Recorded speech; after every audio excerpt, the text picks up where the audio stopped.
ijtihad, ini dalam ilmu fikih itu ya untuk menggali hukum Islam, ya. Maaf tadi yang saya sebutkan adalah jihad, kalau ini ijtihad, bersungguh-sungguh untuk, mengerahkan segera kemampuan ilmunya untuk menggali hukum agama ya di dalam ilmu fikih. Oke, selanjutkan, menyebarkan ilmu berijtihad dalam fikih dan menyebarkan akhlak-akhlak mulia. Lalu bagian yang kedua, ilmu dan keutamaan Abu Hanifah, teman-teman. Abu Hanifah dalam ketakwaan dan kewara'annya merupakan mercusuar bagi orang-orang ahli ibadah dan lentera bagi orang-orang yang mendapatkan hidayah. Memang begitu seharusnya, karena ilmu saja sama sekali tidak cukup bila tidak diiringi dengan takwa, wara' dan takut kepada Allah SWT. Itu paragraf pertama, teman-teman, di bagian kedua. Selanjutkan di paragraf berikutnya, sesungguhnya Imam pernah menjelaskan kepada salah seorang rasul terkemuka di Mekah bernama Atha bin Robah ketika dirinya ditanya tentang golongan mana yang dianut oleh penduduk Kufah. Ia mengatakan, saya tidak termasuk golongan yang tidak mencela kaum salaf, beriman kepada qadar, dan tidak mengkafirkan seseorang karena berbuat dosa. Saya rasa ada sedikit kesalahan teks ya di sini karena perkataan beliau, saya tidak termasuk golongan yang tidak mencela kaum salaf. Jadi harusnya saya tidak termasuk golongan yang mencela kaum salaf ya. Karena kaum salaf itu ya kaum para sahabat Nabi, disebutkan kaum salaf itu orang yang hidup di 3 abad setelah Allah mengutus baginda Nabi Muhammad SAW. Jadi ya para sahabat, para tabi'in, dan para tabi'ut tabi'in. Jadi emang ada orang yang mencela salaf? Ya, ada. Mungkin kita sebutkan orang-orang Syiah. Ya, orang Syiah itu mencela para sahabat karena bagi mereka yang berhak meneruskan Nabi, sepeninggal Nabi itu adalah Sayyidina Ali. Sedangkan dalam sejarah Islam kita tahu setelah baginda Nabi wafat itu ya khalifahnya Abu Bakar, lalu dilanjut oleh Umar bin Khattab, terus Utsman bin Affan, baru Ali bin Abi Thalib menjadi khalifah keempat. Sedangkan Syiah beranggapan ya harusnya langsung ke Ali bin Abi Thalib, sehingga mereka mencela 3 khalifah sebelumnya ya, Abu Bakar, Umar, dan Utsman. Bahkan mereka mencela istri Nabi, Sayyidah Aisyah. Gitu. Jadi Imam Abu Hanifah katakan seperti itu karena memang yang kita jelaskan di tema 1 kemarin ya, bahwa beliau berguru juga kepada ulama-ulama Syiah, kepada Ahlul Bait. Maka pernyataan beliau yang tidak mencela itu adalah untuk menjawab bahwa beliau juga bukan golongan Syiah. Beliau tetap orang Ahlus Sunnah walaupun beliau menghargai Ahlul Bait dengan berilmu atau berguru kepada mereka. Oke, selanjutkan teman-teman. Pernyataan beliau tadi itu dikutip dari kitab Tarikh Baghdad ya teman-teman, di sini ada footnote-nya. Selanjutkan, dia dan memang kenyataannya begitu menisbatkan diri kepada madrasah i'tidal, yaitu madrasah yang lurus dan moderat serta menjauhi dari sikap ekstremisme. Dia mengikatkan diri dengan madrasah para pendahulu dari para pemegang akidah yang benar dan paham yang selamat. Lanjutkan di paragraf ketiga, di tema yang kedua, subbab yang kedua. Imam Abu Hanifah satu kali pun tidak pernah melibatkan diri dengan seorang penguasa atau menyibukkan diri dengan kekuasaan. Hal inilah yang menyebabkan dirinya seringkali harus mengalami siksaan dan tidak jarang menerima hinaan, khususnya berkaitan dengan penolakannya untuk menjabat sebagai hakim. Tentu kalau kita lihat konteks hari ini teman-teman ya, susah sekali mencari ulama yang memang seperti Imam Abu Hanifah ini menjauhi kekuasaan, karena sekarang rata-rata orang berlomba-lomba baru menyatakan diri sebagai paslon aja. Sekarang kan lagi ramainya capres cawapres, itu ulama sudah terbelah itu. para kiai, habaib, pondok-pondok itu sudah menyatakan dukungan, baik ke yang satu, dua, ataupun ketiga.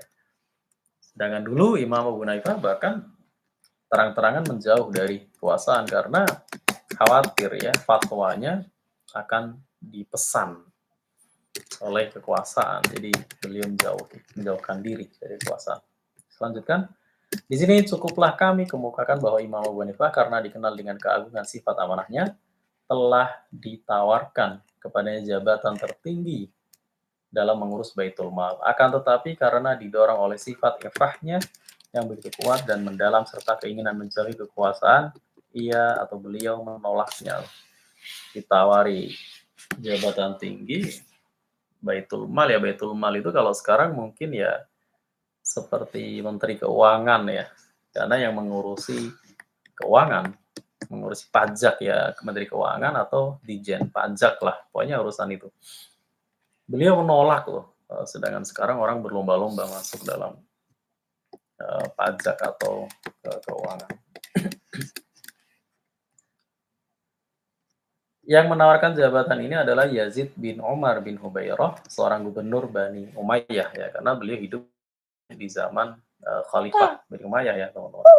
Dia adalah seorang yang kejam seperti sifat para gubernur Bani Umayyah di Irak lainnya. Maka dia mencambuk Abu Hanifah karena mengira bahwa hukuman cambukan seperti ini akan mampu membelokkan seorang alim yang agung, semisal Abu Hanifah dari tekadnya. Ya, jadi disiksa. Mungkin dipikirnya kalau disiksa Imam Abu Hanifah akan mau berubah pikiran. Ternyata ya tidak ya. Ya, akan tetapi keteguhan Imam jauh lebih kuat menghadapi permusuhan si gubernur yang lalim ini. Tempat di mana Abu Hanifah dicambuk, daerah Kanasah, dalam benak generasi ini sangat erat hubungannya dengan kekejaman Bani Umayyah. Apapun yang dilakukan oleh Ibnu Hubairah, ternyata sama sekali tidak mampu membuat Abu Hanifah goyah dari pendiriannya, lalu menerima jabatan di Baitul Mal. Maka ia menawari jabatan lain, yaitu sebagai hakim. Tetapi sang imam yang agung ini tetap menolaknya. Dan gubernur yang kejam ini semakin bertambah memusuhinya. Karena itu Hamad putra Abu Hanifah setiap kali melewati kampung Kanasa di Kufah selalu menangis. Lalu suatu ketika hal itu ditanyakan oleh putranya Ismail. Wahai ayahku, apa yang membuatmu menangis? Beliau menjawab, wahai putraku, di tempat ini Ibnu Hubairah mencambuk ayahku selama 10 hari. Dan setiap harinya ia mencambuk 10 kali agar sulit menerima jabatan sebagai hakim. Tetapi ia tetap menolaknya. Imam Agung Ahmad bin Hambal dan ia juga pernah menerima ujian berat seperti ini. Apabila teringat siksaan yang pernah dialami oleh Abu Hanifah, ia menjadi iba dan menangis serta mendoakan semoga ia senantiasa memperoleh rahmat dari Allah Subhanahu wa taala ya. Jadi dalam sejarah fikih itu teman-teman Imam Madzhab selain Abu Hanifah juga ada Imam Ahmad bin Hambal ya. Insya Allah nanti kita review di kesempatan lain. Beliau juga disiksa di Daulah Bani Umayyah juga. Saking teguhnya dengan pendirian keilmuannya ya, sampai ditawari harta yang banyak tetap menolak, bahkan sampai disiksa tetap menolak. Ya tentu kalau kita bandingkan dengan hari ini, apalagi Indonesia hari ini ya jauh sekali ya. Di Indonesia malah berebut ya, malah kasus MK kemarin yang akhirnya meloloskan putra presiden melenggang menjadi calon wakil presiden itu kan juga aneh sekali ya. Sudah jelas-jelas melanggar, jelas-jelas pesanan dan sebagainya lah malah diteruskan. Bahkan sudah diputuskan oleh Mahkamah Kehormatan MK ya, MK tetap aja melenggang. Itu kan aneh sekali. Zaman dulu tidak ya. Imam Abu Hanifah itu ditawari harta, kekuasaan, bahkan sampai disiksa, beliau tetap menolak. Ya, luar biasa. Sangat susah tentu mencari orang seperti beliau di zaman sekarang ini ya. Selanjutnya teman-teman, Abu Hanifah selalu menerapkan akhlak para ulama pada dirinya di hadapan Tuhannya, dirinya dan orang lain. Suluknya, ya, suluk itu salah satu sifat orang-orang ini ya, sufi, tasawuf. Suluknya yang lurus merupakan simfoni, sangat merdu di telinga orang-orang sezamannya. Sebagaimana juga perilakunya yang terpuji merupakan nyanyian sangat merdu yang senantiasa dilantunkan oleh para imam, fuqaha, dan fuqaha ya, orang-orang fikih.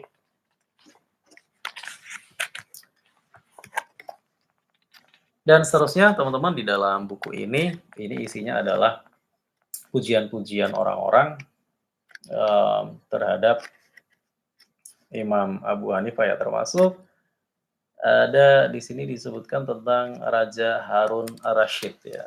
Tentu fenomenal sekali ya teman-teman, mungkin sering dengar kisah Raja Harun ar-Rasyid ini dengan si cerdik Abu Nawas ya, itu kan kisah 1001 malam, itu fenomenal sekali, dan ternyata beliau juga hidup sezaman dengan Imam Abu Hanifah ya. Untuk lebih lanjutnya mungkin teman-teman bisa memiliki buku ini dan nanti dibaca lebih lengkap di dalamnya. Oke, saya lanjutkan saja. Kita skip ke bagian yang ketiga, yaitu ketakwaan Abu Hanifah. Ini ada di halaman 50 teman-teman dari buku ini. Di paragraf pertama dituliskan, bila kita berbicara tentang warok, ya warok tadi sudah saya sebutkan ya, tentang kehati-hatian dan takwa Abu Hanifah, maka kita akan benar-benar tercengang, kagum terhadapnya. Kita menyaksikan seorang laki-laki yang hidup beribadah di siang hari dengan mengajarkan ilmu, melaksanakan sholat dan berpuasa. Sementara malam harinya sebagian besar dihabiskan untuk sholat, berdoa, dan membaca Al-Quran guna mendekatkan diri kepada Allah Subhanahu wa Ta'ala. Wajahnya dipenuhi dengan sinar keimanan.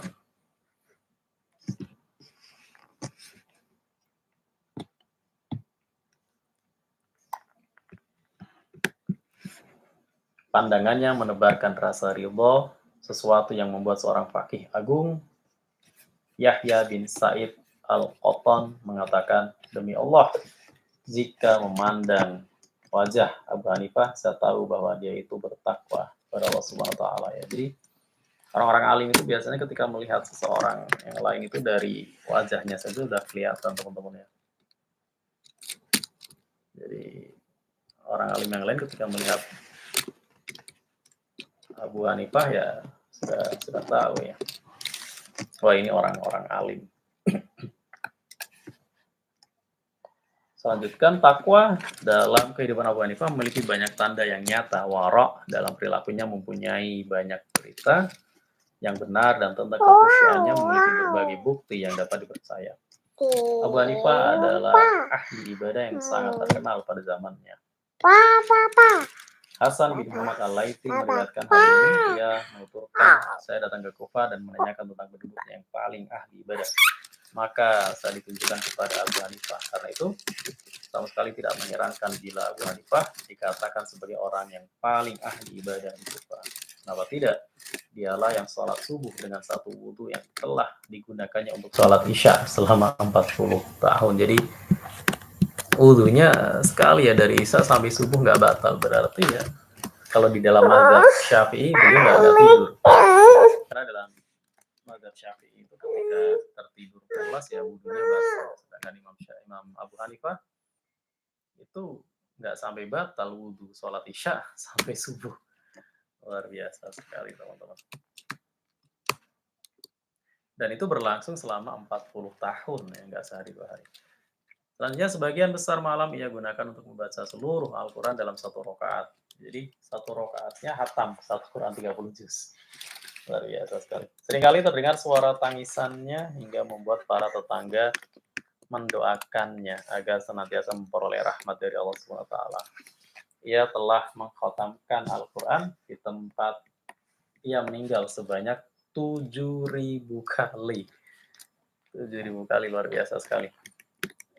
Setahun aja padahal hanya ada 365 hari ya. Setahun 365 hari. Kalau 1.000 hari itu 3 tahun. Ini 7.000 kali. Berarti 3 kali 3 tahun kali 7, 21 tahun itu. Kalau sehari sekali ya, sehari sekali berarti dalam waktu 21 tahun itu Imam Abu Hanifah rutin menghatamkan Al-Quran, dan itu dalam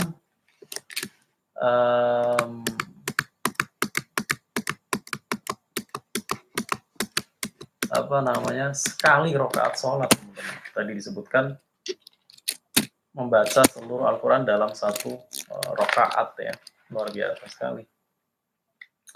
Selanjutnya begitulah penuturan orang sezamannya, As'ad bin Umar Al-Kufi. Dalam satu riwayat dibawakan oleh Al-Khatib Al-Baghdadi. Ini pernyataan tadi, teman-teman, di sini ada footnote-nya, di mana pernyataan itu dinukil dari buku berjudul Tarikh Baghdad, karya Al-Khatib Al-Baghdadi, di halaman 353. Oke. Aduh, ini punya rebutan sama anak saya nih, teman-teman. Oke, mungkin segitu dulu, teman-teman. Kita sampai di tadi sub yang ketiga ya, di buku bab yang kedua atau bagian yang kedua tentang sosok Imam Abu Hanifah, yaitu sosok dan kepribadian sang imam. Insya Allah kita lanjutkan di kesempatan berikutnya untuk membedah atau mereview sharing session ya, kita sharing bersama, kita kaji bersama buku biografi Imam Abu Hanifah ini di sesi yang selanjutnya. Oke, terima kasih. Mohon maaf tak salah-salah kata. Assalamualaikum warahmatullahi wabarakatuh.